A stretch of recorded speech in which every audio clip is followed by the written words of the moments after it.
Parade గ్రౌండ్లో ధర్మయుద్ధం కార్యక్రమానికి అండగా నిలబడి ఆయల్ల మాదిగల వర్గీకరణకు అండగా నిలబడి వర్గీకరణ జరగాల్సిందే,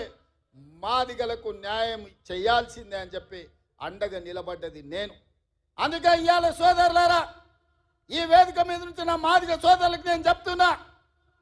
సిరిసిల్ల రాజయ్య గారిని ఫైనాన్స్ కమిషన్ చైర్మన్ చేసిన, అట్లూరి లక్ష్మణ్ని విప్పుగా అసెంబ్లీలో వేసిన, పాల్వాయి రజనీ కుమార్ని తెలంగాణ పబ్లిక్ సర్వీస్ కమిషన్లో మెంబర్ చేసిన, ప్రీతం కుమార్ ఎస్సీ డిపార్ట్మెంట్ చైర్మన్గా కాంగ్రెస్ పార్టీలో పదవులు ఇచ్చిన, ఇవాళ నా పేసీలో ఐఏఎస్ అధికారి సంగీత సర్వే సత్యనారాయణ సెక్రటరీగా నా పేసీలో ఉందంటే ఒక మాదిగ బిడ్డకు అవకాశం ఇచ్చిన, ఇవాళ మిత్రుడు సంపత్ కుమార్ ఏఐసిసి సెక్రటరీగా మహారాష్ట్రకి ఇన్ఛార్జిగా ఈరోజు వారు ఏఐసిసి సెక్రటరీగా ఉన్నారు.